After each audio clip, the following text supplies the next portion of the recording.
संतान उत्पत्ति हमारे संस्कारों में होता है, ये एक्सीडेंटली नहीं होना चाहिए। और हम यूजेनिक्स की कक्षाओं के माध्यम से समाज को प्रेरित कर रहे हैं कि कैसे दिव्य संतानों को उत्पन्न किया जाता है। दिव्य संतान एक्सीडेंटली नहीं होती, इसके लिए नियोजन किया जाता है, इसके लिए तैयारियां की जाती हैं, इसके लिए शरीर को स्वस्थ बनाया जाता है, घर को, पर्यावरण को शुद्ध बनाया जाता है, इसके लिए आत्मा को, इसके लिए मन को सात्विक बनाया जाता है, तब हम दिव्य संतानों को उत्पन्न कर पाते हैं।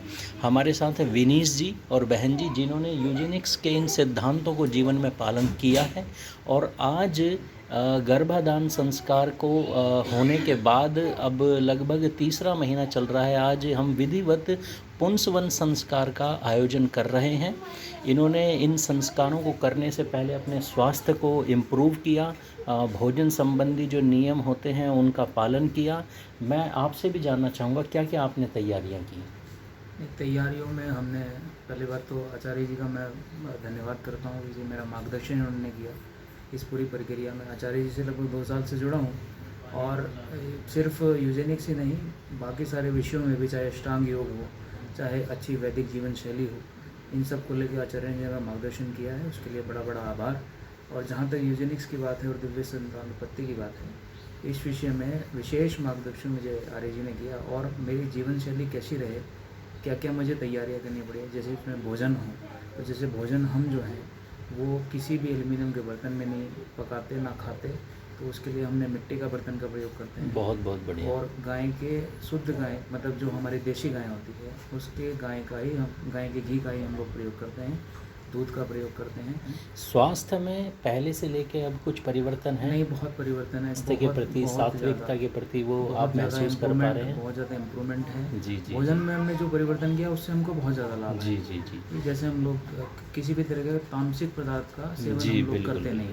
आप बता रहे थे बहन जी की जो सेहत है पहले कम थी। जैसे महिलाओं के साथ थोड़ी थोड़ी समस्या जी। रहती है, जैसे घुटनों का दर्द हो गया या जलन रहना, पित्त बनना, तो आचार्य जी के मार्गदर्शन से जो है हमने जो शुद्ध मिश्री जो हमें आचार्य जी ने उपलब्ध कराई, वो और भी पूरी जो दिनचर्या हमने बताई है उनका पालन करके, सबका पालन करके हम बहुत लाभ में हैं। किसी भी तरह की हम लोग बीमारियों से अभी दूर हैं। बहुत बहुत धन्यवाद।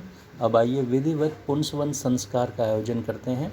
इसमें ये दोनों जो है यजमान का कार्य करेंगे और वैदिक विद्वान इन्होंने बुलाए हैं, निर्मात्री सभा के प्रधान आर्य विजयपाल जी, जो इस कार्य को संपन्न कराएंगे।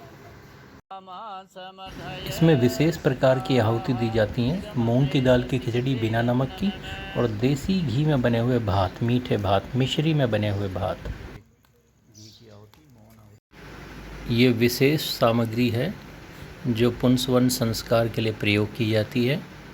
इसमें शिवलिंगी पुत्रजीवक बीज के साथ बहुत सारी अच्छी अच्छी औषधियाँ हैं जो विशेष रूप से इस संस्कार के लिए हम प्रयोग करते हैं। इन्हें घी में मिलाना होता है। मनवंतरे अष्टाविंशति तमे कलियुगे। यहाँ पर पुरोहित जी संकल्प पाठ पढ़वाते हैं यजमान से, जिसमें एक तिथि के बारे में वर्णन करते हैं कि कब से इस धरती पर हम यज्ञ कर रहे हैं। तो ये बहुत ही वैज्ञानिक व्याख्या है सनातन धर्म की, हमारे पुरातन होने की, हमारे सनातन होने की। इस सृष्टि पर जब से सभ्यता है, जब से मनुष्य है, हम तभी से यज्ञ कर रहे हैं। इसको सुनेंगे ध्यान से, तो इसमें बहुत गहरी वैज्ञानिक दृष्टिकोण से चर्चा की गई है, बातें बताई गई।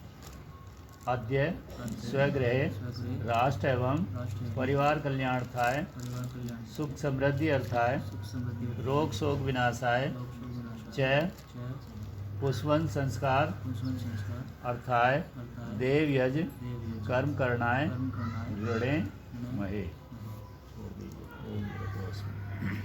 में सुहाना है, चाहे हाथ से ले लो या नीचे रख लो। आपको सूंघना है दाहिनी तरफ से, आगे करो।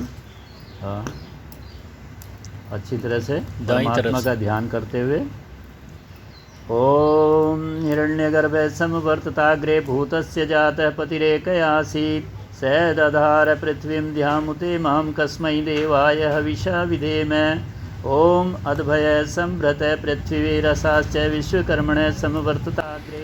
ये वर्ड और गिलोय से मिला के एक औषधि है जिसको कूट के पीस के ये सूंघा जाता है।